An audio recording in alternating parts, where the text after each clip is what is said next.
नमस्कार। आज देश की तमाम फटाफट खबरों में आपका स्वागत है। त्योहारी सीजन में दिल्ली वालों के लिए चौतरफा मुसीबत पैदा हो गई है। घर से बाहर निकलना दुश्वार हो गया है। कोरोना के रिकॉर्ड केस और बढ़ते प्रदूषण के बीच बाजारों में बढ़ती भीड़ ने दिल्ली के संकट को और गहरा कर दिया है। दिल्ली में लगातार कोरोना वायरस का कहर बढ़ता जा रहा है। एक बार फिर से दिल्ली में कोरोना वायरस के मरीजों की संख्या ने सारे रिकॉर्ड तोड़ दिए हैं। पिछले 24 घंटों में दिल्ली में कोरोना वायरस के 6,725 नए मामले सामने आए हैं और 48 लोगों की कोरोना वायरस के कारण मौत भी हुई है।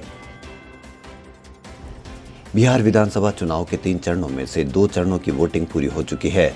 मंगलवार को दूसरे चरण के 17 जिलों की 94 सीटों पर 54.64% मतदान रहा और 1,463 उम्मीदवारों की किस्मत ईवीएम मशीन में कैद हो चुकी है। इससे पहले 71 सीटों पर मतदान हो चुका है।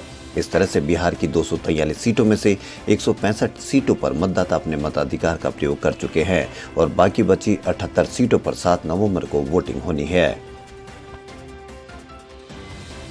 एक्ट्रेस कंगना रानौत अपने बयान को लेकर एक बार फिर चर्चा में आ गई है। इस बार जावेद अख्तर ने कंगना रानौत पर निशाना साधा है। सूत्रों के मुताबिक जावेद अख्तर ने कंगना रानौत पर मानहानि का मुकदमा दर्ज करा दिया है। बता दें कि ऋतिक रोशन संग रिलेशनशिप पर बात करने के लिए घर बुलाने और धमकी देने के आरोप कंगना रानौत ने जावेद पर लगाए थे।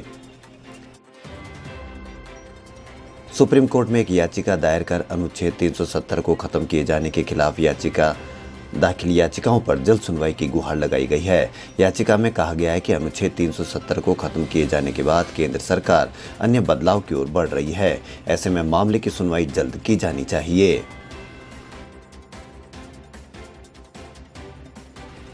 केंद्र सरकार ने मंगलवार को सुप्रीम कोर्ट को बताया कि 20,000 करोड़ रुपए के सेंट्रल विस्टा प्रोजेक्ट पैसे की बर्बादी नहीं है, बल्कि इससे पैसों की बचत होगी। इस प्रोजेक्ट से सालाना करीब 1,000 करोड़ रुपए की बचत होगी, जो फिलहाल 10 इमारतों में चल रहे मंत्रालयों के किराए पर खर्च होते हैं। साथ ही इस प्रोजेक्ट से मंत्रालयों के बीच समन्वय में भी सुधार होगा। केंद्रीय नागरिक उड्डयन मंत्री हरदीप सिंह पुरी ने कहा कि कुछ देशों ने भारतीयों के प्रवेश पर लगी रोक नहीं हटाई है। जैसे ही इन देशों में रोक हटती है, सरकार उड़ानों का संचालन शुरू करने को तैयार है। सऊदी अरब उन देशों में शामिल है जिसने कोरोना महामारी के मद्देनजर भारतीयों के प्रवेश पर रोक लगा रखी है। पुरी ने मंगलवार को ट्वीट किया कि हम 6 मई 2020 से वंदे भारत मिशन के तहत अंतर्राष्ट्रीय उड़ानों का संचालन कर रहे हैं। हालांकि खाड़ी क्षेत्र के देशों सहित कुछ देशों ने भारतीय नागरिकों को प्रवेश पर रोक नहीं हटाई है। जब भी इस देशों से प्रतिबंधों की ढील दी जाएगी, सरकार उड़ानों का संचालन शुरू कर देगी। सुप्रीम कोर्ट ने एक बैंक चपरासी को नौकरी से हटाने के फैसले को बरकरार रखते हुए कहा कि चपरासी पद पर नियुक्ति के लिए स्नातक होना अनिवार्य योग्यता से अधिक है। इसके साथ ही शीर्ष कोर्ट ने याचिकाकर्ता अमित कुमार दास की याचिका खारिज कर दी। कोर्ट ने यह दलील मानने से इनकार कर दिया कि ज्यादा शैक्षणिक योग्यता किसी व्यक्ति को अयोग्य ठहराने का आधार नहीं हो सकती है। महाराष्ट्र पुलिस ने बताया कि सुशांत सिंह राजपूत की मौत के मामले में साइबर विशेषज्ञों की टीम को 1.5 लाख से ज्यादा ऐसे ट्विटर अकाउंट मिले हैं जो महाराष्ट्र सरकार और मुंबई पुलिस के खिलाफ नकारात्मक ट्वीट, रीट्वीट और कमेंट कर रहे थे। पुलिस के अनुसार इन 1.5 लाख अकाउंट में से 80% की प्रकृति संदिग्ध पाई गई है। भारतीय वायुसेना को और ताकतवर बनाने के लिए बुधवार को 3 और राफेल लड़ाकू विमान भारत पहुंच रहे हैं। इस विमान के पहुंचने से वायुसेना की ताकत में और इजाफा होगा।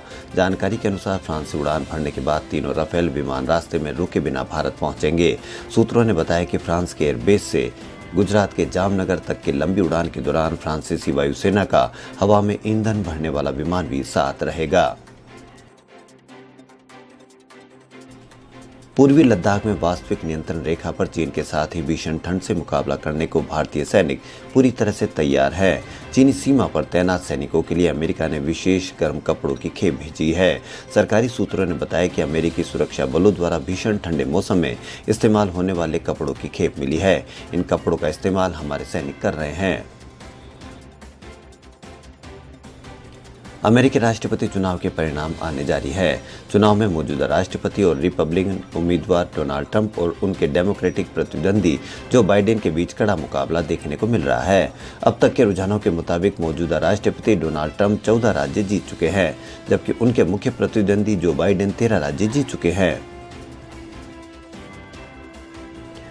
यूएई में चल रहे आईपीएल के 13वें सीजन का ग्रुप स्टेज मंगलवार को समाप्त हो गया। कड़ी प्रतिस्पर्धा और कई रोमांचक मुकाबलों के बाद आखिरकार शारजाह में 4 टीमों के नाम पक्के हो गए हैं जो अब अगले दौर में खेलेंगे। कुल 56 मुकाबलों के बाद अंकों और रन रेट के आधार पर 4 टीमों ने प्लेऑफ में अपनी जगह पक्की कर ली है। अलीबाबा समूह के संस्थापक जैक मा की दुनिया का सबसे बड़ा आरंभिक सार्वजनिक निगम लाने वाली कंपनी एंड फाइनेंशियल को शंघाई और हांगकांग के शेयर बाजार में सूचीबद्ध किए जाने के कार्यक्रम को अंतिम घड़ी में मंगलवार को निलंबित कर दिया गया। अलीबाबा समूह की कंपनी एंड फाइनेंशियल को 5 नवंबर को सूचीबद्ध होना था। कंपनी हाल ही में $39.7 अरब आईपीओ को लेकर आई थी। सरकार ने प्रदेश के सरकारी मेडिकल कॉलेजों में एमबीबीएस की फीस बढ़ाने का मसौदा तैयार कर लिया है। इसके तहत फीस 53,000 रुपये सालाना से 10 लाख रुपए की जा सकती है। यह फीस निजी मेडिकल कॉलेजों के लगभग बराबर होगी। वर्तमान में पंजाब में 1.5 लाख, हिमाचल में 60,000 और चंडीगढ़ में 25,000 रुपये सालाना फीस है। उधर सरकार के इस फैसले से चिकित्सा शिक्षा मंत्री अनिल विज नाखुश हैं। देश की राजधानी में मंगलवार को न्यूनतम तापमान गिरकर 10 डिग्री सेल्सियस पर पहुंच गया। इस मौसम का अब तक का सबसे कम तापमान है। नवंबर आते ही जिस तरह से दिल्ली एनसीआर में सर्दी बढ़ी है, उससे साफ संकेत मिलता है कि आने वाले समय में दिल्ली एनसीआर में सर्दियां लंबे समय तक रहेगी।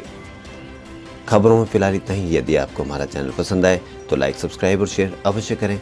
धन्यवाद।